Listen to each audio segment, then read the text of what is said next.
Today we will discuss Red Hat's strategic challenges. Let's begin. As an infrastructure as a service, IaaS, Red Hat provides instant access to technical infrastructure over the internet. In contrast to software as a service, SaaS companies that provide access to software and apps, IaaS companies provide access to hardware, such as giant servers and data warehouses that would normally require large capital expenditures by their customers. Red Hat also makes open source software, which is software produced by passionate developers, hobbyists, and engineers from all over the world, and that is free for all to use. This is a major way it differs from other companies that develop proprietary software and sell it on a by the license basis. Red Hat packages this software and sells it to customers at a small flat fee. This is different from competitors who charge by the user. Red Hat makes most of its money providing services to help companies use Red Hat software. Red Hat sells operating systems, database storage, cloud access, middleware, applications, and support and training services.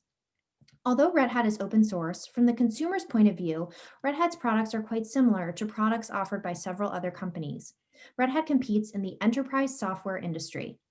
Competitors with Red Hat's product line are Microsoft, Amazon, and Google. Competitors with Red Hat's individual products are Oracle and VMware. Red Hat got its start in 1993, founded by Bob Young as a business that sold software via mail. In 1994, Mark Ewing developed and launched the Red Hat Linux operating system, which to this day remains the company's flagship product. Red Hat went public and acquired Cygnus, a paid support for free software firm. This business model will go on to define Red Hat. Red Hat expanded its portfolio to become a major open source software company, but with very limited hardware competencies. Amazon, Microsoft, and Google were building large hardware capabilities to service their core business.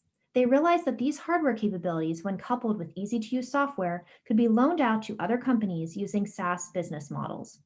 Building software is easier than scaling hardware operations, especially with the engineering workforce at these large tech companies. Over the past decade, Red Hat has continued to expand its software product portfolio as Microsoft Azure, Amazon AWS, and Google Cloud have gained widespread adoption, eventually controlling over 60% of the cloud market. Red Hat has been left scrambling to scale its operations. In 2019, IBM, which had fallen behind the large tech companies of the world, acquired Red Hat to pioneer open source solutions and to compete with big tech.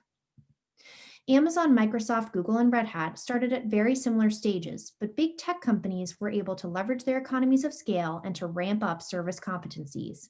Red Hat revenues have flattened, but the revenues of these big tech firms have grown at a significantly faster rate. Two strategic challenges that Red Hat is facing going forward include technological challenges and a small target market. Now let's take a deeper dive into those challenges by applying the strategic frameworks. Let's begin with the PEST framework to examine the external environment. Political and legal. IP protection laws restrict patenting open source software. Because of the protection of tech IP is poorly defined, Red Hat may not be able to patent its innovations and generate revenues through licensing. Economic. A change in consumer preferences expedited by COVID-19 may shift demand away from IaaS towards SaaS productivity tools.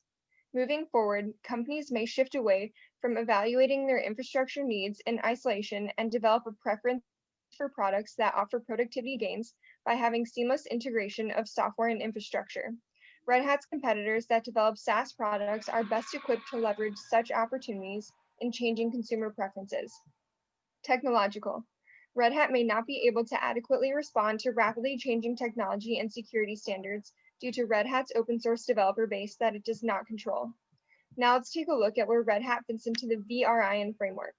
Through the IBM acquisition, Red Hat was able to access significant capital, but big tech companies have significantly larger spending power.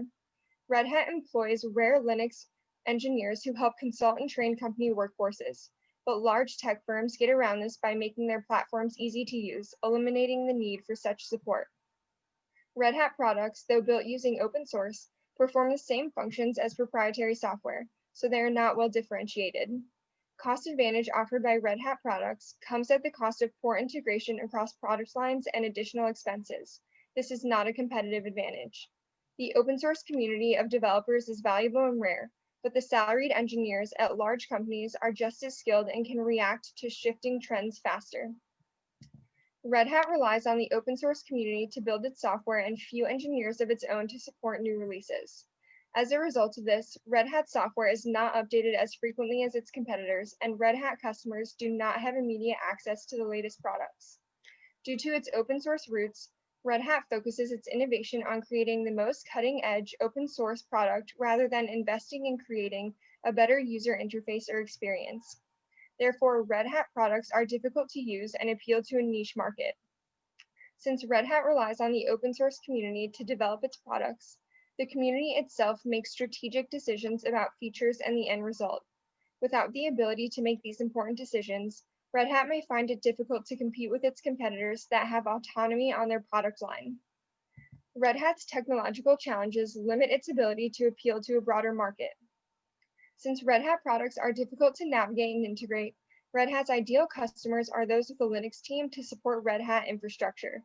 Since Linux engineers are rare and command a higher salary, such customers tend to be large tech companies that don't need to purchase enterprise solutions, much like several of Red Hat's competitors.